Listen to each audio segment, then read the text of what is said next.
1 in top 8. Joe, Ugarte, and Jeremy Boyd facing off. The winner will move on to top 4. Will it be this Sun team that Joe has, or the Kyogre and Duskmane Necrozma on Jeremy's end? Joe leading with the patented Sun lead, or excuse me, of the Charizard portion at least, with Incineroar on the top of your screen, and on the bottom, Jeremy has the Mimikyu and Incineroar of his own. So the nice thing about seeing Mimikyu out on the field here is that Mimikyu doesn't have to worry about getting flinch. It is a ghost-type Pokemon. It will have the disguise activated, so presumably it could take one attack from that Charizard. And then if Joe's Incineroar does not have a Darkest Lariat, maybe this Mimikyu is trained to take that attack. Unfortunately, we did see Intimidate activate first on Joe's side of the field. Most likely his Incineroar is faster. I mean, if you're running a Trick Room-ish team, you kind of want your Incineroar to be more naturally slow anyways.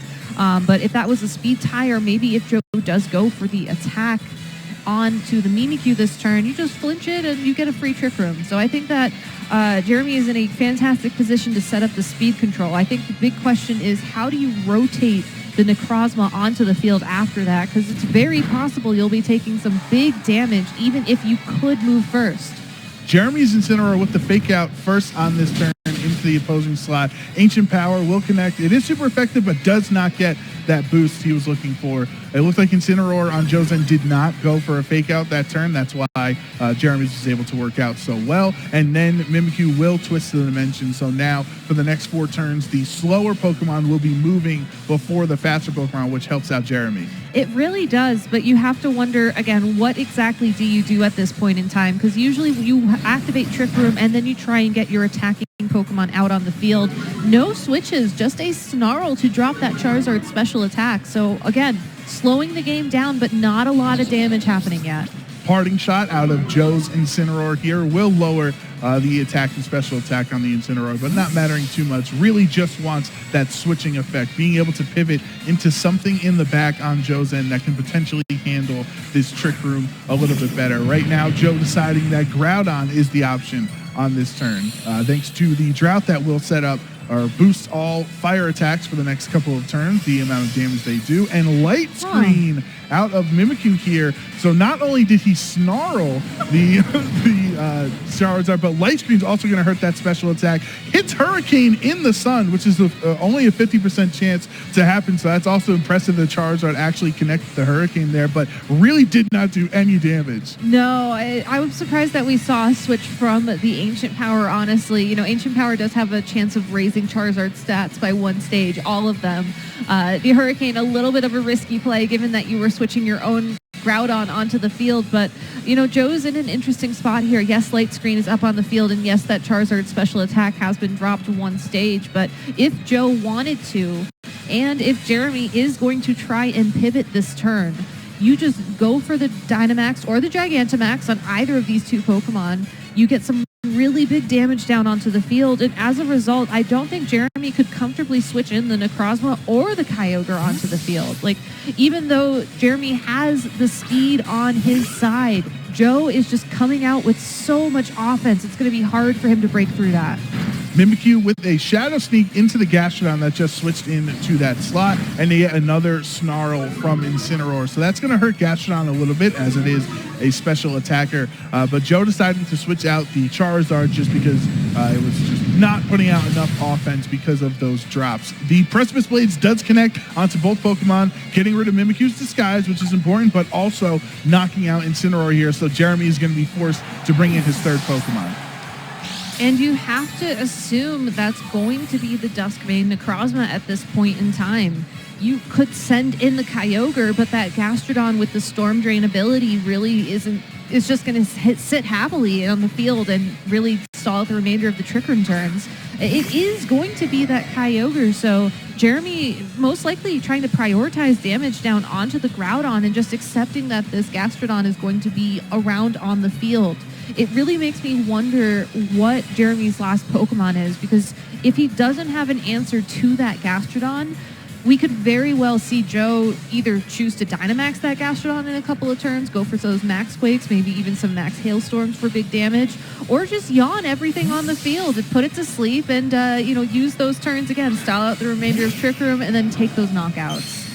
Charizard switches into that Groudon slot. Because the rain has been set up, very common to take your Groudon off the field so you can come back in and set up the drought again. The Yawn will connect onto Kyogre, so at the end of next turn, at the end of its next attack, it will be put to sleep. Origin Pulse is going to boost Gastrodon's special attack back to neutral, but importantly, because it is a spread attack, it is still going to connect onto the other slot, which in this turn is the Charizard, knocking it out here. But it really seemed like Joe wasn't prioritizing the Charizard. He didn't Dynamax it, and he just brought it in on the switch in to get knocked out to save Groudon. Exactly, and now Groudon can come back out onto the field, reset the sun, and yes, Kyogre is going to be forced to switch out this turn as well so it doesn't fall asleep thanks to Yawn. But if that last Pokemon on Jeremy's side of the field is that Necrozma Duskmane, this is a fantastic opportunity to go for an Earth Power or possibly a Precipice Blades or both into the Kyogre slot. You're going to get big damage. Even if the Kyogre stays in this turn, there's only so much damage an Origin Pulse in the Sun can do to a Groudon. It's a very bulky Pokemon, especially if it's holding something like an Assault Vest, like we've seen from a lot of Groudon here over the weekend. Jeremy is in a really tough spot. I think he did a great job of getting that speed control out on the field turn one, but it's just been really struggling to position his attackers so he can take advantage of it. It's almost, sometimes it's a curse when you're able to get Trick Room up or your Tailwind if you are able to change the speeds, but you're not able to take advantage of that change while it's on the field because Trick Room is about to expire. So just because you have a successful turn one doesn't mean it will work out in the end. But here, Jeremy, instead of switching out, will Dynamax the Kyogre on this slot. So if it wants to go for a very strong attack now that it is boosted, but again, the Gastrodon is still there, so what type of attack are you looking for? If there is one thing that Jeremy could do, it's a bit unorthodox to prevent his Kyogre from going to sleep this turn. If Kyogre has access to an electric move and Max Lightning, he could set up the electric terrain on the field and then Yawn would not take effect. But in order to do that, he would have to target his own Mimikyu, and you just have to wonder, do you go for the Hailstorm in this case, or do you take your own Mimikyu out knowing that it'll give your Kyogre more time? Hailstorm at least would be super effective into Groudon if that is the option, but here's this Dynamax battle between our Hoenn legendaries. We've been waiting years for this. It's so cool seeing them all big like this. The Max Hailstorm is not enough to knock out Groudon, though. It does bring it down very low. Even with the critical hit, still not enough, so that shows how important the Assault Vest on Groudon is, helping its defenses there to endure the hit. And a Max Quake from Groudon in return, going towards the Kyogre here. That's going to boost the special defense of both the Groudon and Gastrodon. We'll be able to take hits a little bit better as well, going forward. And looking at it as of now, this Mimikyu really, instead of Trick Room, it went for a Shadow Sneak on a full health Pokemon. It really has not been used too effectively so far in game one. No, he keeps using Taunt on the Mimikyu, which I think is a nice idea opposite the Gastrodon. You don't want it to be able to Yawn.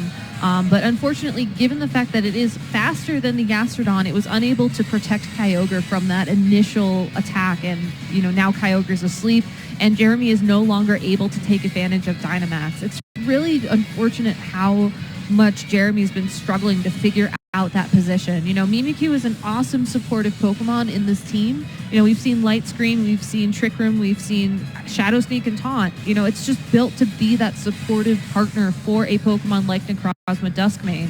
But without the ability to get that Pokemon out onto the field, assuming it is your last Pokemon, you're just really going to struggle, and that's exactly what we're seeing play out now. Max Steel Spike from Groudon into Mimikyu is super effective and will take it down. So now Jeremy will be down to his final two Pokemon. This Kyogre that will be asleep this turn, and then what we presume to be the Necrozma Duskmane in the back. You would assume Amoonguss, if he had it, he would have brought it out earlier for Rage Powder and Spores. And of course, Regieleki against the Gastrodon Groudon doesn't really make too much sense in that situation. Unfortunately, it does not. I mean, that could be an adaptation possibly into Game 2, but I think what Jeremy really has to figure out is what exactly he was expecting in terms of positioning. I think that Joe did an amazing job of recognizing the fact that this Mimikyu is not meant to deal damage, and he ignored the Mimikyu until he was in a perfectly safe position to take that attack. The Kyogre is asleep. Gastrodon and Groudon both have some Max Quakes and Max Steel Spike defensive boosts up and available to them. And now that Kyogre really is one of the last Pokemon on Jeremy's side of the field that can go on the offense, you knock out the Mimikyu, you presumably double into the Necrozma this turn, hope that Kyogre doesn't wake up. Even if Kyogre does wake up, it's limited to Max Hailstorm, as again, it's going to fail to find damage against the Gastrodon and the Groudon together.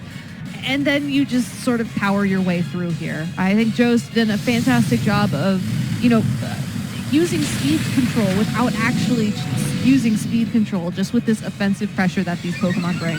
Max Quake brings down the Necrozma Dustmane very low. Another hit would be able to knock it out, getting yet another special defense boost for both the Gastrodon and Groudon. But it will activate Weakness Policy on Necrozma, so it is going to increase both its attack and special attack by 2 stages here. Not going to get an attack off, though, because Gastrodon's Earth Power takes it out. Kyogre wasn't even awake to watch its own teammate get knocked out. I mean, that's some good information for both these trainers going into Game 2. It's possible that maybe Jeremy thought the Necrozma was going to be faster than that Gastrodon. Sometimes trainers, when they're running a team without a good Trick Room matchup, will have a Pokemon like Gastrodon with naturally lower speed to sort of cover that gap. But in this case, it looks like the Gastrodon is a bit of a speedier build. It's probably just, neutral. Like, you don't really give it anything in speed, but you don't take away anything either.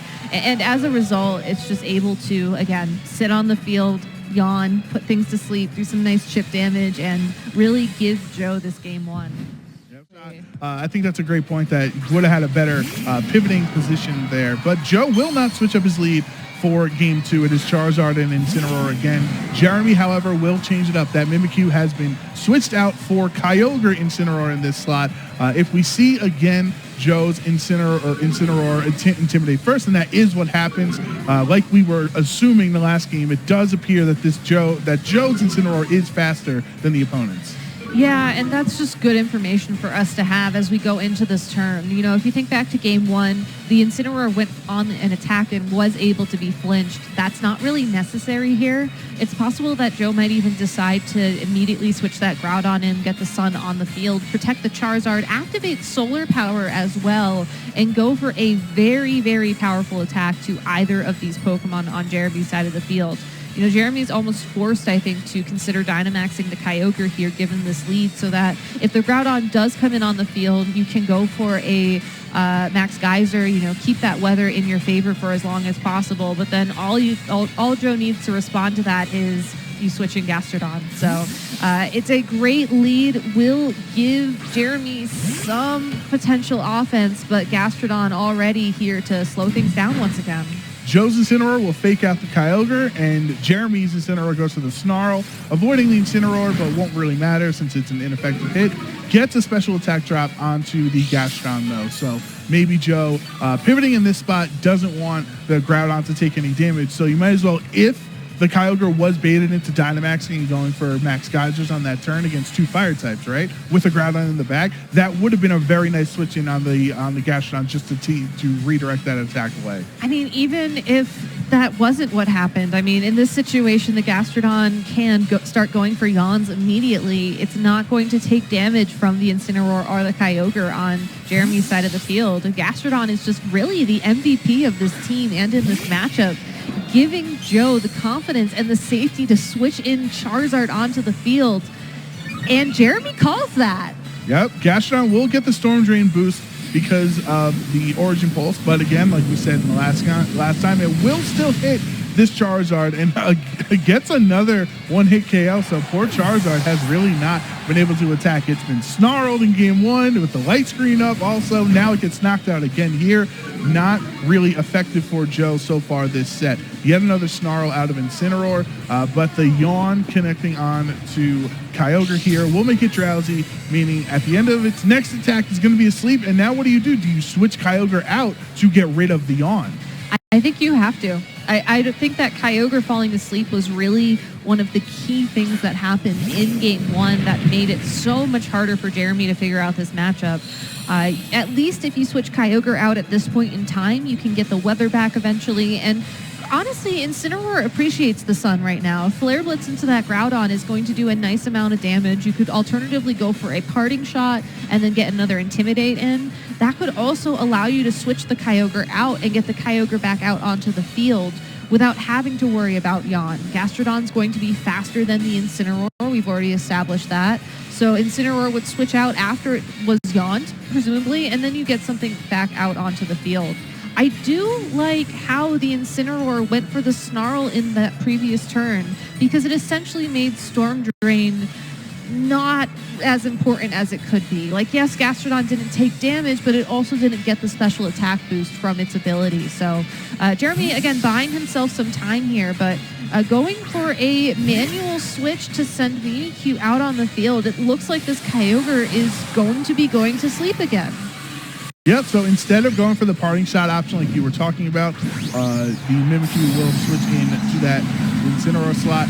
Groudon Dynamaxing yet again. It worked out so well for Joe in Game 1. Those Max Quakes on top of the Assault Vest just make the special defense, impossible to deal with essentially at that point.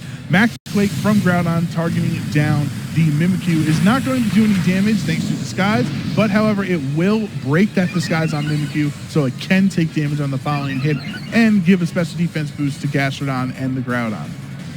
Yeah, and this Kyogre, at least it didn't use the Dynamax this turn, so Jeremy does still have that available, but this Origin Pulse is really going to struggle to deal damage to Groudon as long as that sun is still up on the field.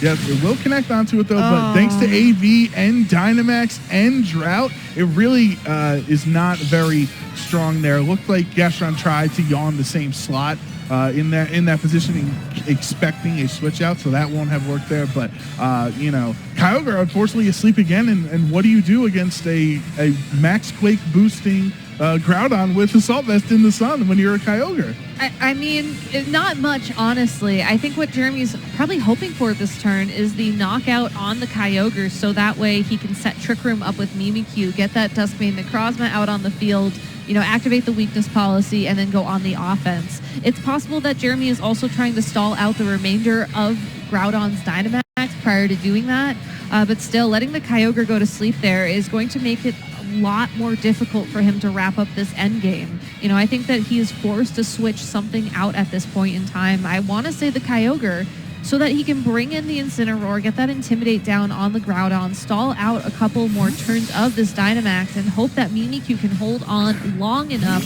to use that late game Trick Room that can be absolutely devastating if people aren't prepared for it. But every single turn that passes, these Pokemon are just going to be doing damage and yawning, and it's going to be really difficult to navigate to that end game as a result. Yeah, when you keep trying to switch around and finding the best spot, you're just taking more damage as you go. Exactly. So in this slot, Mimikyu will be hit by the Max Steel Spike. Not getting a knockout though, so if he did go for a Trick Room on this turn, we'll be able to potentially activate it. But no, instead, Taunt from Mimikyu into the Gastrodon slot with a perfect Protect on Joe's side there. That was really the moment. You could have got Trick Room up. If we presume that Necrozma is his fourth Pokemon in this matchup, you would have had the speed advantage there, but no, instead the Taunt went into Protect. Yeah, and I can understand why. Yawn is one of those very frustrating moves. We've already seen it play key roles in both these games so far in this top 8 match, but at the end of the day, you have to balance the risk and the fear of something like Yawn versus your own board position and your own game plan. I think that Jeremy's playing very reactive to what Joe's doing, and as a result, again, is just struggling to find that opening he's looking for. If Mimikyu is allowed to stay on the field for another turn, I think you have to go for Trick Room this turn and just accept, again, Yawn's going to happen, but unfortunately with that Steel Spike, that Mimikyu is going to be knocked right out. Yep, we will never know what attack the Mimikyu locked in on this turn as it's been taken down by Groudon. A very effective 3 turns of Dynamax on Joe's side there. 2 defense boosts from the Steel Spike, 1 special defense boost from the Max Quake. Now Earth Power into Kyogre. It does not do too much damage there. Remember, it is only at neutral special attack because of that initial Snarl that it had, and then the Storm Drain. So now Jeremy either brings Incineroar into this slot, and that is what Jeremy's going to opt for. You do have an Intimidate and then the Fake Out Pressure as well. but you still can't damage Gastrodon, unfortunately. So yes, Groudon is going to go back to its normal size.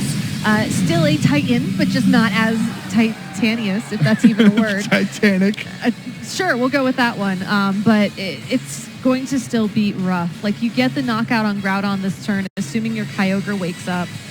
Then you get the Necrozma out onto the field. You still have the Gastrodon, though, at full health with Earth Power, being able to yawn, put you to sleep. Like, there's just so many things that Jeremy needs for himself to go right now. I find it very, very hard to believe he's going to be able to find that opening. It is there, though. If you can get that Necrozma onto the field, if you can get a weakness policy boost off your opponent, you can do it. It's just, will Joe give him that opportunity? And like we mentioned in team preview, not a grass attack to be seen. Not a on grass the other attack end, to be seen. there is no Pokemon. Amoonguss really not offensive pressure, right? So the fake out will go into the Groudon. No attack from Groudon this turn. Earth Power brings Kyogre down to around 25% of its HP, and it was still asleep again. That means Kyogre will probably wake up this turn, right? That's good news. Yeah, that's some great news. And another Origin Pulse, assuming it's allowed to connect with Groudon with the rain up on the field, should bring it down into the red. Thanks to that special defense boost, it's likely we're not going to see a knockout, barring something like a critical hit. But Gastrodon could easily go for a second yawn into the Kyogre if that's something Joe is worried about. If Kyogre doesn't wake up this turn, then, you know, Gastrodon still is just on the field doing what it does, being a slug, being cool. Yeah, it's just incredible how well Joe has positioned himself in this matchup. Precipice Blades connects onto both of Jeremy's Pokemon. Doesn't knock out either of them, though. It has been intimidated multiple times at this point, so it is understandable how it's not doing a lot of damage. The U-turn from Incineroar, and that's why we didn't see a parting shot before, because instead this Incineroar has U-turn. So that's really good information for Joe, because there is only one reason that people will run U-turn over something like parting shot, and that is the presence of the Assault Vest. So Kyogre will be knocked out this turn finally, but Necrozma is on the field, rain is up, Incineroar is coming in to get a second Intimidate down. This will give Jeremy an opening.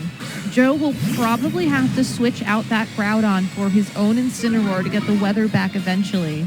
But if Jeremy is able to go on the offense finally this turn, you know, Dynamax that Necrozma, go for a big attack into the Gastrodon, somehow find that knockout, possibly without the weakness policy boost. You know, he can find his way back in, but he is at a speed disadvantage. There is no Trick Room, and we saw just how slow that Necrozma was in the previous game.